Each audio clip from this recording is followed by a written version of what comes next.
Namaste. I am Gloria Grace Rand, and welcome to Live, Love, Engage.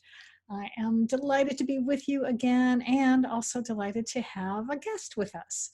And I just realized that I blew it because I forgot to double check how to pronounce her last name. So I'm hopefully going to pronounce it Stephannie Weikert.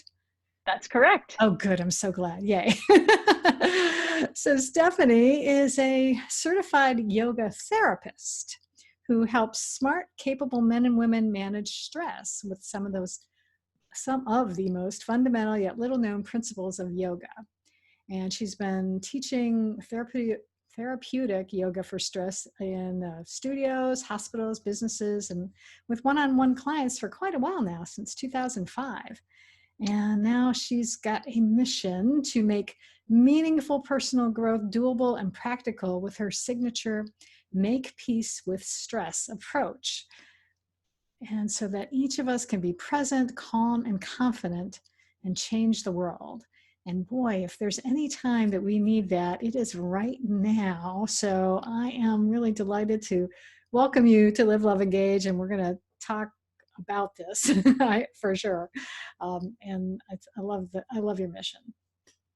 Well, thanks for having me. I truly believe that changing the world begins within the hearts and minds of individuals. So if we can work on an individual level, then we can change our collective experience for sure. Yeah, absolutely. So probably people who are either watching this on YouTube or listening have certainly, or I hope have probably been exposed to yoga teachers, but I don't know that I've ever actually met a certified yoga therapist before. So how did you get into that type of work, and really what's different about yoga therapy as opposed to yoga for like exercise, for instance?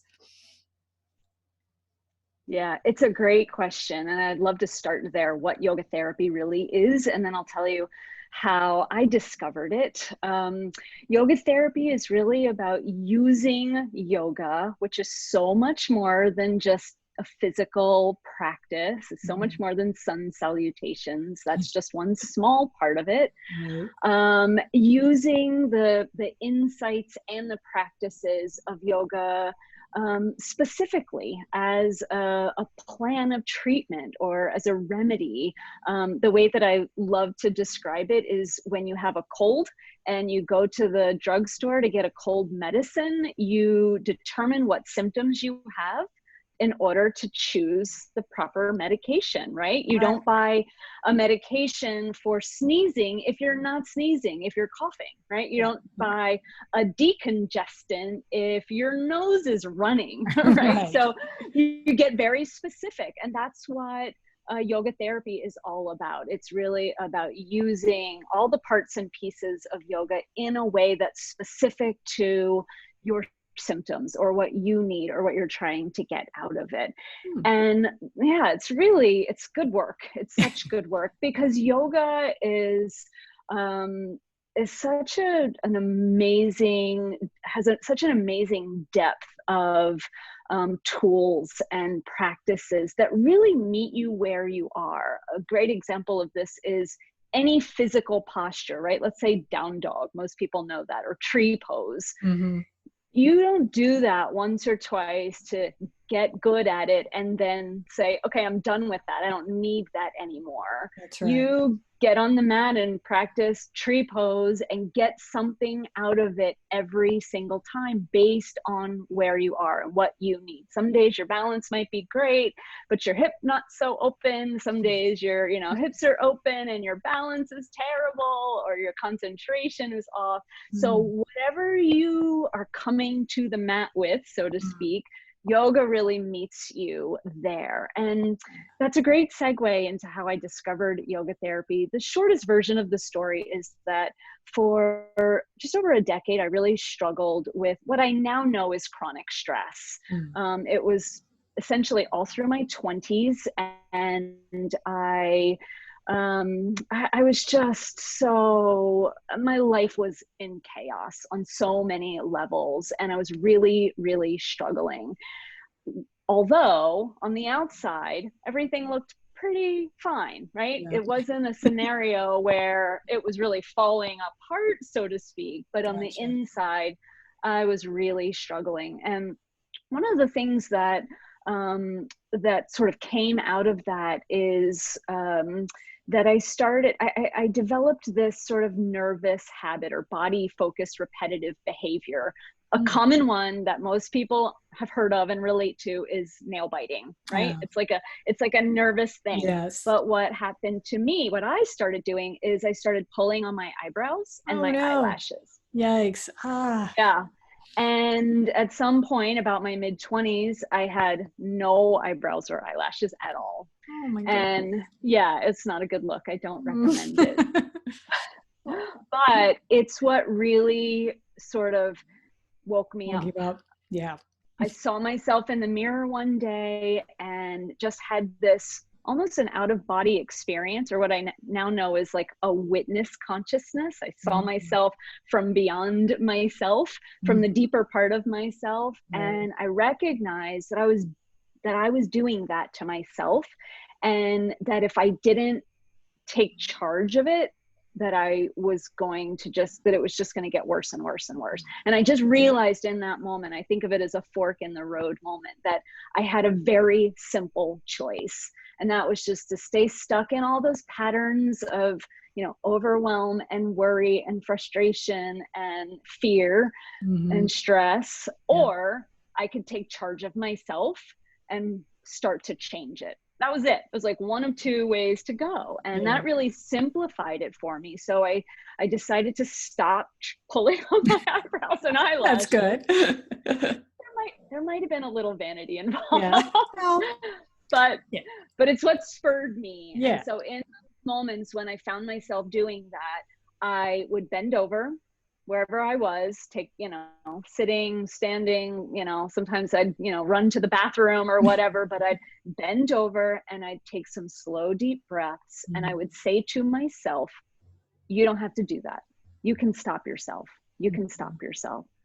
And it seems so simple, and it was a really simple practice, but ultimately it evolved and really just showed me that bending over, looking within, slowing everything down, and aiming my mind on what I wanted versus staying caught up in that pattern of spiraling negativity, Right. that I was able to reclaim that moment. And I just did it as much as I needed to do. And eventually my eyebrows and eyelashes started growing back, and I realized I was onto something. And ultimately, fast forward, I figured out what I was doing. I went to a yoga class and I was like, oh, that's what I've been doing. Because I didn't know anything about yoga at the time when I started doing this. And then ultimately I decided to leave the work that I had been doing through my 20s and trained to be a yoga therapist. And ever since then, like I said, for about 15 years, I've been really focused on teaching people how to integrate yoga in that same way, simple part of your daily life to take charge of your experience so that you can change the way your brain works. Yeah, absolutely. I love that sort of awakening moment and how you bent over, because I really think that what that enabled you to do in a way was to sort of have your brain start getting closer to your heart and really connecting to what your heart wanted, which was for you to calm down and just relax. And so that's beautiful. That I love, well, my spiritual beliefs have evolved over the years, but I do think that we are at our core, that we have we're God-centered. We've got God inside of us, and that whatever you call it, your higher power, whatever, but it's that way of connecting, and it wants to see you be well. So that's awesome. So yes, I absolutely agree. Yeah. Now, this was, you had sort of a severe, well, maybe not so totally severe, but certainly a substantial wake-up call. Let's put it that way. I mean, definitely pulling out your eyebrows and eyelashes. Yes. How can maybe listeners who are not quite that far off, but maybe there are some warning signals that might help them to recognize that stress is starting to be an issue in their life, and they need to pay attention to it. Yeah.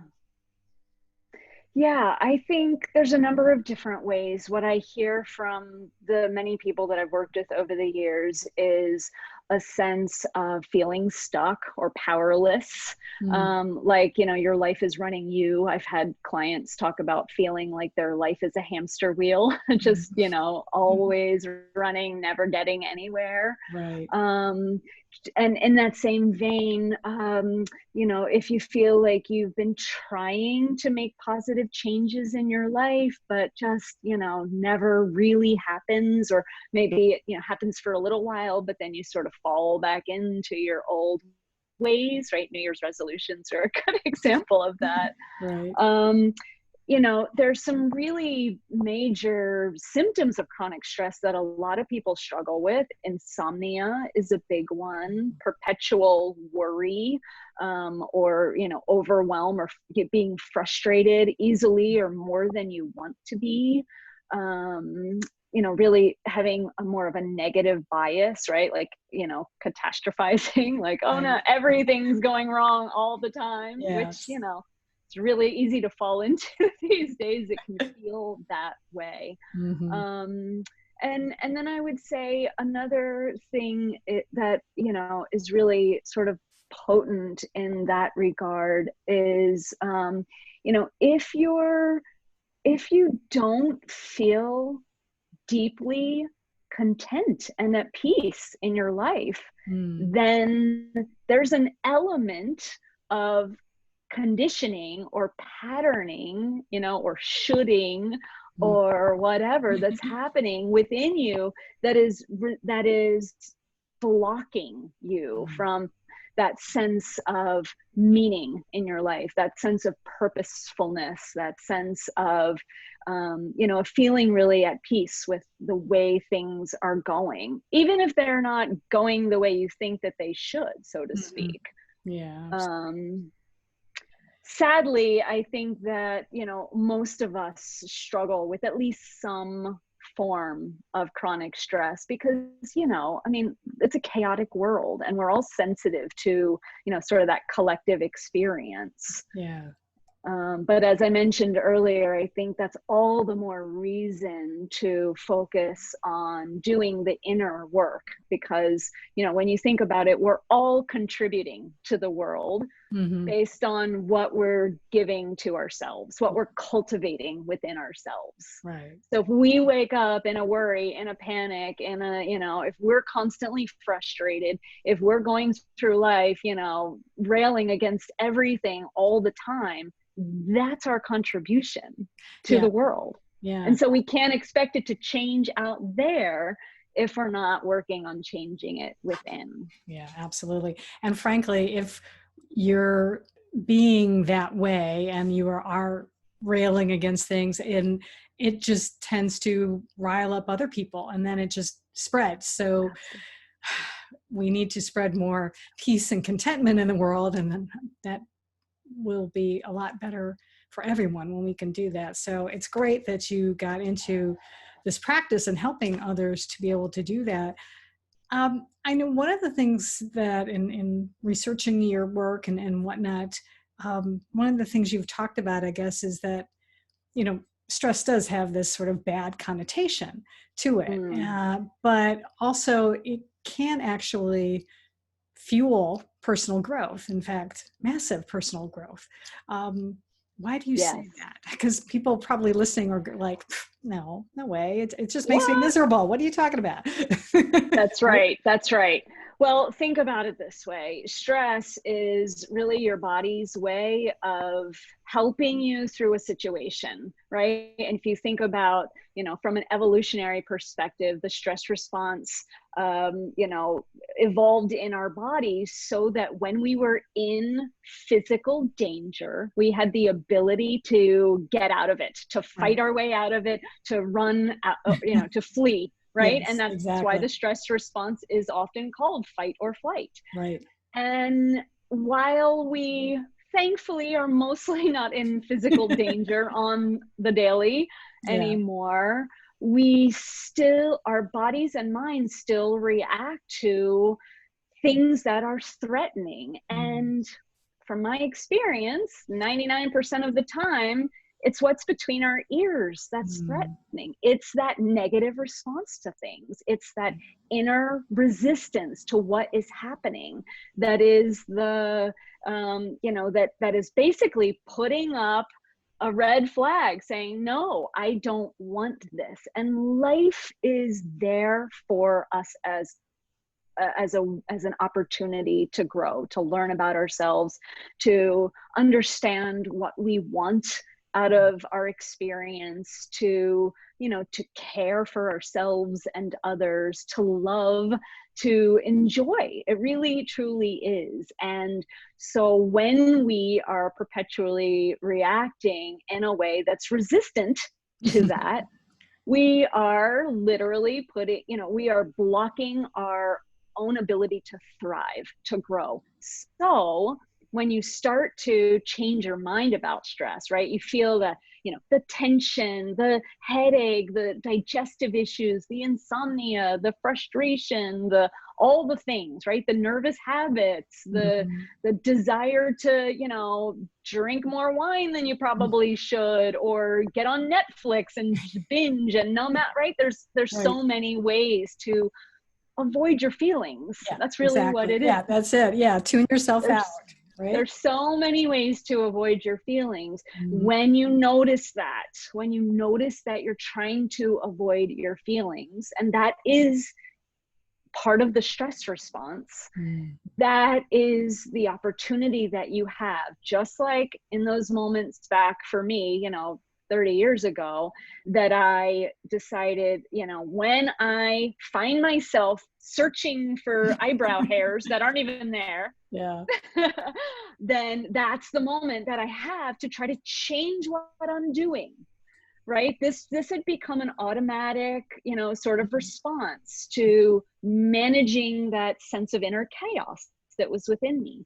And we all have these mechanisms. Like I said, we all have these ways of avoiding those feelings. But when that comes up, that is your opportunity to work with it, which is why, I call my work Make Peace with Stress, because most people hear, I'm so stressed out. Oh, I'm sorry. What can you do to relieve it, or reduce it, or manage it?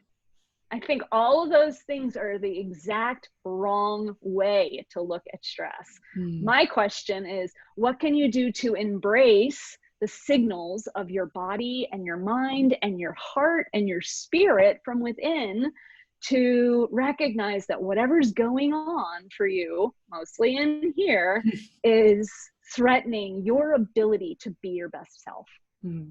Well, that's a good segue, because I was just going to ask you, so, and maybe you sort of probably alluded to it a little bit, but what is this Make Peace with program all about? How does it work? I mean, if someone signs up for it, and what's involved in it? So Make Peace with Stress is a philosophy. It's a practice or a process, and there's a program to learn all of it. The philosophy is really just what I just said, that stress is not something to reduce, relieve, or manage. It's something to embrace as a call to action, as an opportunity for personal or massive personal growth.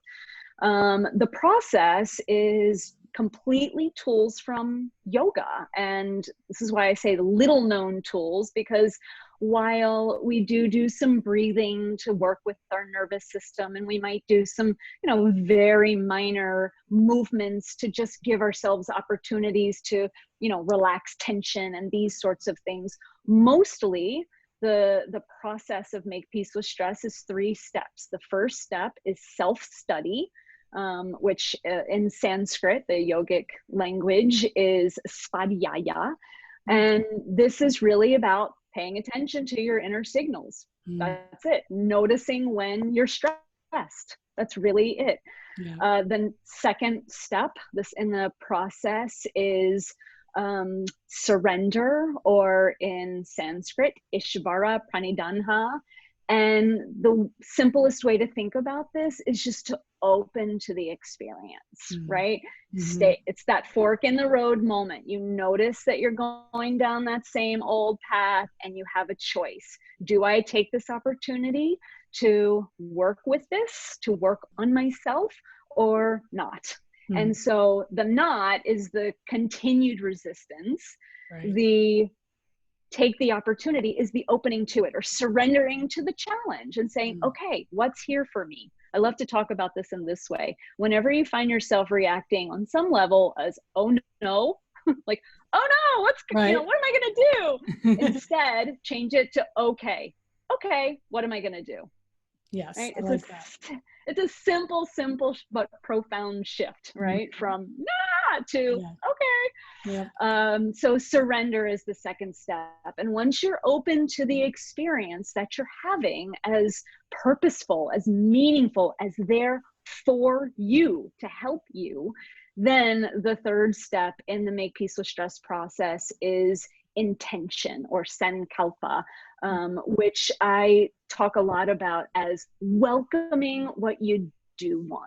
So when you think back to my original practice before I knew what I was doing, I bent over, I would slow my breathing down, and I would say to myself, you can stop. You don't have to do this. You can stop yourself, right? And in doing that, I started planting that seed in my mind. I started, creating that and strengthening that neural pathway of, actually, I don't have to.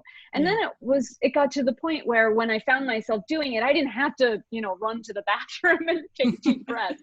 I would just say, oh, I can stop, because that pattern became strong. And eventually that pattern took over and I just stopped doing it altogether. And that's exactly how your brain works. So when you get to that third step of the Make Peace with Stress process and start to focus on what it is you really want, what's really valuable and important to you in that moment, how you want to show up, then you start to create that possibility in your mind. And the more you practice it, it just becomes your default reaction. Instead of, the negative, the catastrophizing, the, stuffing your feelings or numbing or whatever, you just start to be more confident in your ability to be in your life in a way that is not about running and hiding or fighting, right? Is about, being present.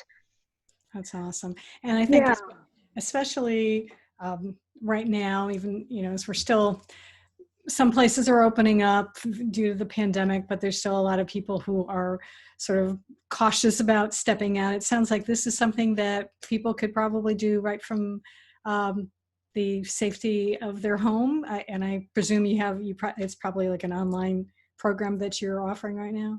Yeah, Make Peace with Stress is offered as a one-on-one mentorship. If you just want to work directly with me, we do that for 6 months. And we go through the curriculum sort of on your time and based on what you're really working on in that moment. And I also have a group version of it. And that's a 1-year program. And the core curriculum of Make Peace with Stress is 6 modules. And in the 1-year program, you go through the 6 modules, 1 per week, 3 times, once in the winter, once in the spring, and once in the fall. Because what I find is when you're doing it that way, it's really great to, sort of to get in there and get a good understanding and start to implement the practices. You have 2 months to really work with this in your life. Then you come back and you get a little more, it gets a little deeper, you understand it. And then you have another 2 months to really, practice and do this work. And then you do it a third time where I feel like it really just hits home. And so yes, and it works really, really well. Yep. That's awesome. Yeah. And I noticed that you said the word practice, because that's what it is. You really are practicing it, and it does take time. Whenever you're learning anything new, you have to be able to practice it until it becomes really ingrained in you. Like you said, that now you don't have to freak out because you're like, oh, no, I'm okay. That's right. I can choose. And that's the important thing. So that's awesome. Yeah.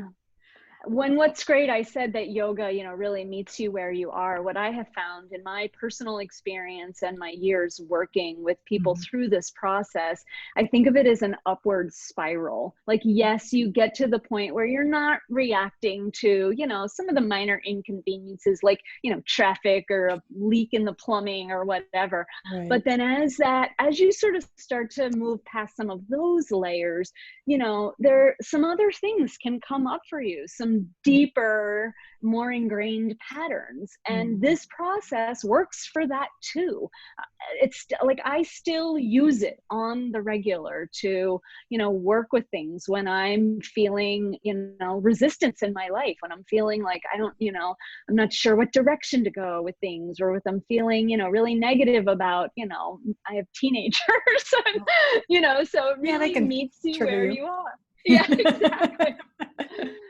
So it's great because Yeah. once you learn this process, it becomes something that is a lifelong practice, as you Yeah, mentioned. absolutely. Yeah, because that's the thing, is that stuff is always going to come up. Yeah, You're never going to be done. The only time you're going to be done is when you finally draw your last breath. And until then, that's right. there's always an opportunity to learn and grow and to practice. So, Which is the purpose of life. yeah, It absolutely. really is. Yeah, for sure. Um, so if someone wanted to be able to learn more about the program and maybe to work one-on-one with you, what's the best way for people to contact you?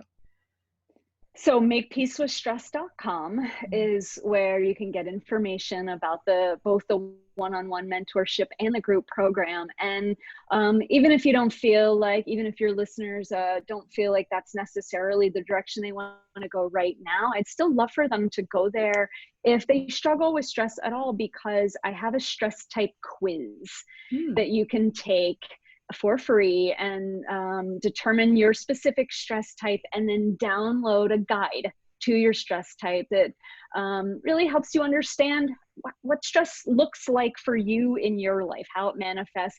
And there's a practice included that's just a very simple 5-minute thing that you can do daily. And also the different parts of the practice are things that I think of as rescue practices, like that you can do, like say you're in the grocery store and you find yourself getting agitated about something.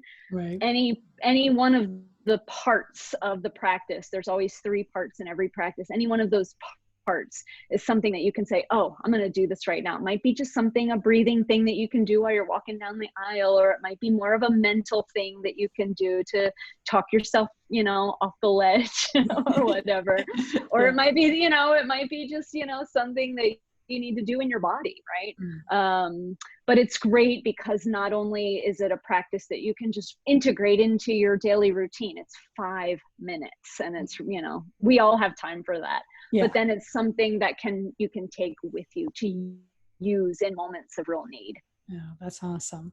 Well, Yeah.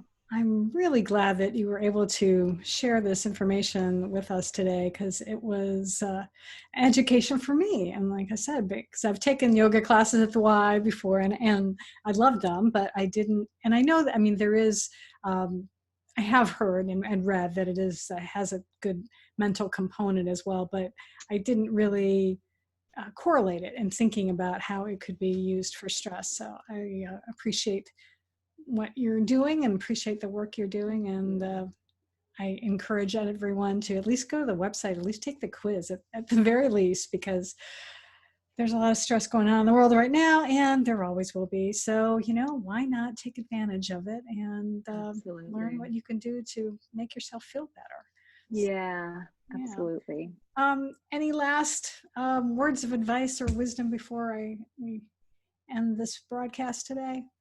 I think, the main one, I talked about my mission, and we sort of mentioned this at the beginning, but I think the main thing that I would just love to repeat and share is that, whatever change you want to see in the world starts within you. And this is true for 100% of us. And, being that the world feels especially chaotic at the time of this recording, I just feel so compelled to shine light on that as a massive opportunity for us to focus on what we want in our world and focus on cultivating that within yourself every day, because that's what you're contributing. And it doesn't have to be hard at all. In fact, it is very simple. You only have to do it in any given moment. You don't have to,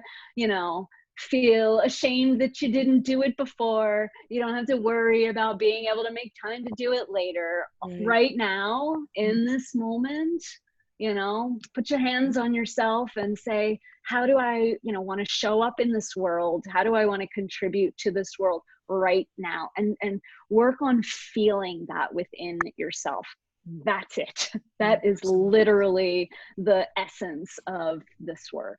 Absolutely. Yeah. Because now is all we have. We don't know That's what's right. going to happen, and the past is gone. So all we really do have is right now, and to make the most of it is excellent advice. So thank you again for sharing that with us. I appreciate you, and I appreciate everyone listening and watching. I appreciate you as well. And if you have any comments, please leave them. I'd love to hear what you have to say. And if you have any ideas for even future episodes, I'd love those as well.